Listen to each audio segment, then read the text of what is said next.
હાલ એક ખૂબ જ દુઃખદ સમાચાર સામે આવી રહ્યા છે। અમેરિકા અને ઈરાન વચ્ચે લગભગ 40 દિવસ ચાલેલા યુદ્ધમાં બુધવારે યુદ્ધ વિરામની જાહેરાત કરાઈ હતી, પરંતુ ઇઝરાયલના હુમલાઓને કારણે આ યુદ્ધ વિરામ હજુ અનિશ્ચિત છે। આવા સમયે આંતરરાષ્ટ્રીય નાણાં ભંડોળ, વિશ્વ બેંક અને વર્લ્ડ ફૂડ પ્રોગ્રામ જેવી સંસ્થાઓએ ચેતવણી આપી છે। મધ્ય પૂર્વમાં ચાલતા યુદ્ધના કારણે દુનિયાભરમાં માત્ર ઉર્જા સંકટ પેદા નથી થયું, પરંતુ ખાદ્યાન્નની અનિશ્ચિતતાની પણ સમસ્યા ઊભી થઈ છે।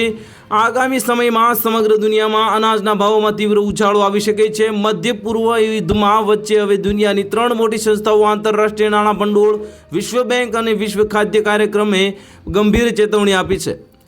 સંયુક્ત નિવેદનમાં કહ્યું છે કે આજ અમેરિકા, ઇઝરાયલ અને ઈરાનના યુદ્ધના કારણે હવે વૈશ્વિક ઉર્જા બજારના સંકટની ખતરનાક અસર હવે દુનિયાની ખાદ્ય સુરક્ષા પર પડી રહી છે।